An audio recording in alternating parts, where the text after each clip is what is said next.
là, tu as fini à Montpellier, le spectacle. Donc là, tu prépares le prochain spectacle. Ça s'appelait Vigilance, ouais. Vigilance, que tu prévois de commencer donc à jouer quand? En fait, Vigilance, la date officielle du spectacle, c'est le 12 juin 2026 à l'Adidas Arena. D'accord. Donc, c'est là qu'on va le jouer. D'accord. Je pense qu'on fera sûrement plusieurs dates, mais on en a ouvert une pour le moment qui se remplit bien. Et puis, en arrivant... Faites vite. 12 juin 2026, faites vite. En arrivant vers Noël, on va en balancer une autre et puis on va les remplir et kiffer. Ça, c'est en juin 2026. Ouais. Avant ça, j'ai les thèmes du spectacle que je vais roder thème par thème dès le mois de septembre en Comedy Club. D'accord. Je vais aller en Comedy Club et je vais roder 10 minutes par 10 minutes. Ou alors, d'abord 10-10 et après, je vais faire des 30-30. Ouais. Et après, le but, c'est d'arriver à jouer 1 heure dès le mois de novembre. Ok, donc c'est comme ça qu'un spectacle se construit. Oui, je vais en Comedy Club, je teste 10 minutes. Quand les 10 minutes sont validées, bam, je range. Encore 10 minutes, bam, je range. À partir de 20 minutes validées, je fais directement un 30-30. C'est fini. Je fais plus de 10 minutes. Dès que j'aurai 20 minutes en poche, c'est fini. Je vais commencer à faire que des 30-30 qui finiront en 45-15 et en 1 heure. D'accord. Parce que je veux créer l'énergie d'un spectacle d'un jet. Pour que tout soit cohérent, que tout soit inséparable, en fait. Que ce soit un spectacle, une histoire globale, machin et tout. J'ai les thèmes. Je vais démarrer par un sketch sur le fait que mon père est mort. Ok. Ah ouais, je trouve que arriver en stand-up et dire comme première phrase d'ouverture, mon père est mort. Ouais. Ça... C'est couillu parce qu'on se dit, c'est un show d'humour. Ouais. Comment est-ce qu'il va finir derrière? Comment il va rebondir? Voilà. Et donc, j'ai cette envie de surprise-là. Et je trouve que c'est un thème qui est difficile à aborder. Mais toi-même, tu as vu en regardant un Road au Stade de France que j'ai déjà trouvé des choses drôles à dire sur l'enterrement, notamment de gars au coquillage. Mais on spoil pas les gens. Mais tu vois... j'ai pas le droit de rire sur le gars au coquillage. Il va me retrouver. Il y a une série de blagues comme ça que j'ai en tête. Tu dis, les mecs, c'est des génies. Quoi. Parce que dans les pays pauvres, ce qui compte, c'est de se faire de l'oseille. Et donc, la mort de ton père, pour toi, c'est un événement triste. Mais pour les autres, c'est une cagnotte. C'est une formidable occasion de se faire du fric. Il y a un oncle qui vient te voir. Écoute bien, premier degré. Écoute-moi, frérot. Écoute bien ce que je veux. Il y a un oncle qui vient te voir. Ton père est mort. Je ne sais pas si tu comprends ce que je veux dire. Ton père est mort. Il vient te voir. Premier degré, il te dit est-ce que tu as pris des dispositions pour arrêter la pluie? Et frérot, et je le regarde comme ça, je fais c'est fort. C'est fort, frérot, c'est fort, frérot. C'est fort, frérot, parce que ton père est mort. Et il faut que tu lâches 1 200 € pour arrêter la pluie. C'est quoi cette histoire? Gars, il faut pas m'embrouiller avec ma famille béninoise. C'est quoi cette histoire? Et ben là, écoute bien. Écoute-moi, c'est pas des oufs, frérot. C'est pas des malades. Écoute-moi, c'est des fous, frérot. Toi, t'es là. Même mon père est mort. C'est quoi ce niveau de gag, là? Écoute bien. Et évidemment, tu l'envoies chier à un niveau interstellaire. Mais on t'embrouille au point où tu finis par payer, frérot. Oui. Et bon, j'ai négocié, au lieu de payer 1 200, je paye 600. T'as pas le choix. C'est la tradition. Quand même 600 € pour arrêter la pluie. Bon, maintenant, écoute bien. Le jour de l'enterrement de mon père, il pluviote un peu. Et là, écoute bien pourquoi ça gêne. Il pleut un peu quand même. Il pleut pas des corps, mais il pleut un peu. Il vient me voir et me dit, t'imagines comment il aurait plu si on n'avait pas pris les dispositions?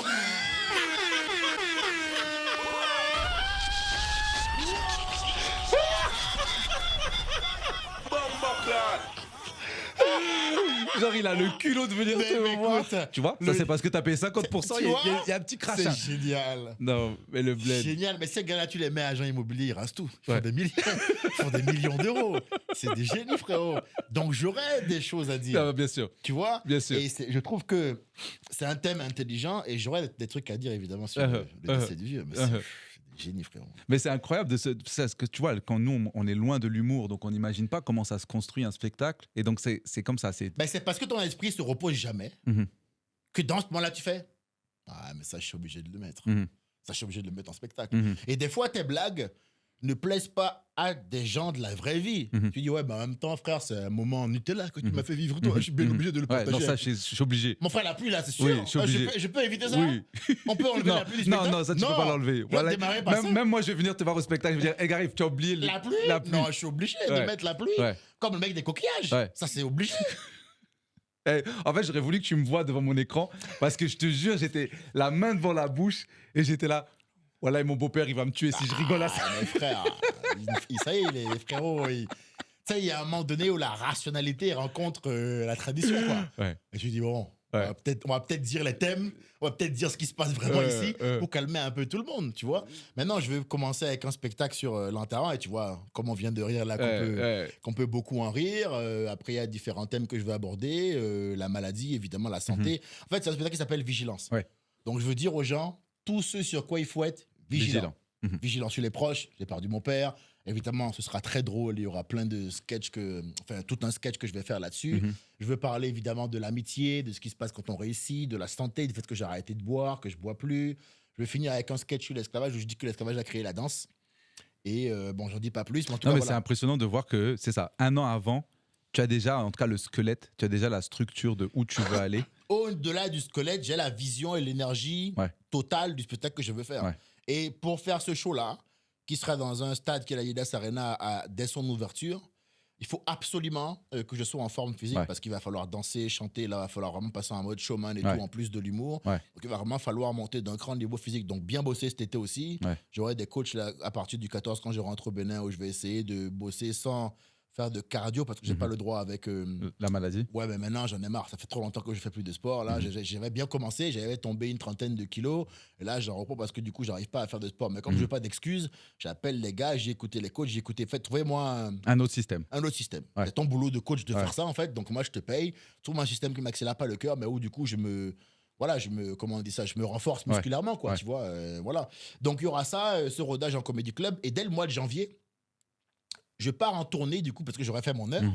J'aurai 1 heure. Et je pars en tournée de rodage à partir de janvier. Donc, c'est des petites salles. Des 50 places, pas plus, où je vais roder mon heure. Donc, je vais roder pendant presque 1 an. D'accord. Wow. Et donc, en fait, je vais arriver en janvier, frérot, parce que je veux casser la France. Je veux leur dire, OK, vous m'avez mis sur orbite avec Solide, là. Maintenant, vigilance, je clôt les débats. Tu vois ce que je veux dire? Là, il y a les sketchs de Solide qui vont sortir en ligne de plus en plus. Il y a le sketch avec Bolloré qui va arriver, le Fort Boyard, beaucoup de sketchs qui ont été iconiques de Solide qui vont sortir, où là, c'est du vrai stand-up. Donc, les gens verront mon niveau, de quoi je suis capable, et je le montrerai comme d'habitude. Mais dès septembre, je suis de retour en Comedy Club. D'accord. Mais en tout cas, allez voir Edgar Rive en Comedy Club. Franchement, mais c'est... Moi, ce que j'aime avec toi aussi, c'est que, tu sais, j'ai l'impression que beaucoup d'humoristes en ce moment, ils sont sur la vague tendance YouTube de montrer que des interactions publiques. Tu vois. Et moi, ce que j'aime, c'est que toi, tu partages vraiment des sketchs où tu montes ton niveau d'écriture, ton niveau de second, 3e degré, 4e degré. Le sketch, tu es obligé de le regarder 3-4 fois des fois parce que tu dis « Ah, le salopard, il m'a eu. J'avais pas compris la punchline là et tout. » Et c'est impressionnant. Et là, encore plus de comprendre le processus pour arriver à un spectacle, c'est impressionnant. Et je le redis encore, hein, parce que là, toi, tu parles de ce spectacle-là, mais si les gens ont bien écouté le podcast, toi, tu as déjà même encore l'autre spectacle Finito Pipo, j'ai déjà en titre, et déjà à peu près ce que je veux dire, les sujets. Et Finito Pipo, on parle d'un spectacle qui, Inch'Allah, si tu le veux, se joue au Stade de France dans 3 2028, ans. Ouais, c'est ça, 2028, 2029 au plus tard, j'espère. Et c'est ça qui est fou, c'est le niveau de... C'est la vision. De vision. Oui, mais c'est la vision. C'est la vision. Je visualise le truc. Quand tu as un rêve, tu dois pouvoir le sentir, le ressentir, et tu as un plan. Voilà. Moi, tu me réveilles en pleine nuit, je te dis comment je veux aller, où je veux. Voilà. D'ailleurs, je viens de te le dire, il y a différentes étapes. Je te le dis. On fait Finito Pipo, tournée nationale, on revient, on fait une résidence à Paris, après on fait Bercy, on finit Bercy en clos. Ça va nous prendre 2 ou 3 ans. On finit ça. On ouvre le stade, on dit tout le monde se retrouve là-bas, on fait Finito Pipo. Voilà. Et en plus, dans le dernier vlog que tu as sorti, à la fin, tu émets une idée que tu aimerais bien un jour faire un spectacle au Bénin. Oui. Et tu dis que, par contre, si tu dois faire un spectacle au Bénin, il faut que tu vives au moins 1 an. C'est aussi une des raisons pour lesquelles je ne veux pas vite finir ce que j'ai à faire en vente, mais vous comprenez l'expression. C'est une des raisons pour lesquelles je veux d'être ça rapidement ici pour pouvoir passer à mes autres objectifs. Je vais rester en lien avec les Français, mais une fois que j'aurai fait les Stades de France, je veux rentrer au Bénin, vivre 1 an là-bas pour bien m'imprégner de ma langue, parce que je ne veux pas arriver là-bas et faire un spectacle Qui a rien à voir pour avec les Blancs, Ouais. tu vois, de l'humoriste noir qui revient chez lui Ouais. et qui fait même pas l'effort d'intégrer les traditions à sa prestation. Je suis pas d'accord. Mhm. Donc je veux rentrer, vivre sur place et puis on fait rire les gens en leur parlant de ce qu'ils vivent. Ouais. Toi, tu m'as dit par exemple que les Sénégalais, et tu fais pas du Wolof quand tu fais tes prestations, eux, ils te réservent pas de place. Bien sûr. Ben moi, du coup, je veux permettre aux Béninois de s'identifier à ce que je fais. Donc, je veux arriver en pagne, en bumba, parler notre langue et faire une presta dans notre langue. Ça va forcément me demander un bon moment d'immersion. Je Ouais. table sur 1 an pour me mettre au niveau et à ce moment-là, faire un spectacle là-bas parce que moi, je veux absolument que le Bénin profite de mon talent. Mhm. Je suis un fils du Bénin Ouais. et je veux que mon pays et mes concitoyens soient fiers de moi. Et Bien donc, sûr. du coup, je veux aller Et apporter ma force là-bas. Et inspirer peut-être un futur Exactement. humoriste Ouais. béninois, un gamin qui peut Oui, venir. je serais fier de voir un gamin plus tard dire j'ai vu Edgar Yves faire et j'aimerais bien Bien le sûr. dépasser. Avec Bien plaisir, sûr. gamin. Tu vois ce Bien que je veux sûr. dire? C'est pour ça qu'on fait ça. On est d'une culture où la legacy, ce qu'on laisse derrière nous, laisser une trace, c'est important. Pour nous, c'est pas la vie, c'est pas juste kiffer, non. Pour nous, la vie a du sens aussi si elle a été utile aux autres. Ouais. Et donc, c'est ce que j'essaye de faire. Pas Ouais. juste dans l'hédonisme pur et dur. Certes, on aime kiffer. On a aussi le mode Francis. Ouais. Mais on essaye d'avoir aussi un autre mode où quand il faut être sérieux, on est sérieux. Et Ouais. quand il faut apporter à la communauté, Et on je pense apporte à que la communauté. je pense que tu es même beaucoup plus sérieux que Francis. Je pense que Franchement, en ce les moment, gens, ouais. je pense que les gens n'ont, moi compris, on n'a pas idée à quel point tu es sérieux dans ce que tu fais. Même si aujourd'hui tu nous donnes un petit peu l'envers du décor et tu nous montres avec tes vlogs à quel point tu es sérieux, tu es focus, tu es déterminé. Mais encore, là, c'est que des extraits. Dans Mais des... c'est un engagement. Ouais. Hein. Tu vois, c'est un engagement. C'est des nuits de boulot. Moi, je bosse mieux la nuit. Parce que la nuit, je trouve qu'il y a un calme propice à la création. Mhm. La journée, il y a toujours une voiture qui Mhm. passe, un machin qui, des fois, te sort un peu de ta bulle. La nuit, c'est calme. Mhm. T'entends que le bruit que j'ouvre j'habite au 4e étage dans un grand appartement. Là, j'ouvre en entier. Mhm. Le vent circule bien. Je suis à mon bureau. Et là, je tabasse, mon frère. Ouais. Je tabasse. Je me dis, OK, on va faire comme ça, comme ça, comme ça. Parce que moi, quand je dis un truc, je le pense. Et je pense toujours que je peux le faire. Et même quand on va dire que je suis fou quand je dis ça de France, moi, je crois que je peux faire ça. Moi, j'y crois que tu peux le Et faire. moi, c'est mon avis. Ouais. Tu vois, maintenant, après, c'est fait pour qu'il y ait des naysayers. Mhm. Mhm. Il faut qu'il y ait des mecs qui fassent né. Mhm. D'où le nom naysayers. Mhm. Né. OK, né, c'est pas de Mhm. problème. On verra bien. Mhm. Voilà, moi, c'est important et je bosse à fond pour le faire. Ouais. Et c'est du sport de haut niveau. Hein. Je Ouais, te dis, c'est il faut être en forme physiquement pour tenir une tournée. La plupart des mecs qui percent, parce que quand ils sont artistes, quand on est au niveau comédie club où on rôde des sketchs, ça picole, ça fume, Mhm. ça se drogue, ça bouffe mal.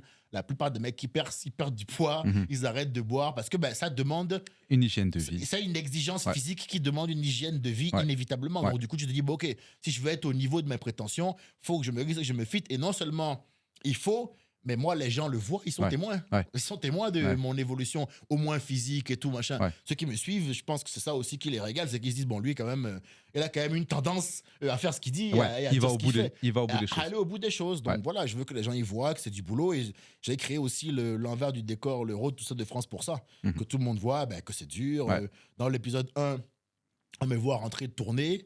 On voit ce que c'est que la préparation d'une saison. On voit Ouais. que je vais chez le kiné, que Ouais. je fais du sport, que je vais à un petit comédie club toulousain pour Ouais. essayer de retrouver du rythme parce que Ouais. j'ai plus de rythme parce que j'ai arrêté pendant 3 mois.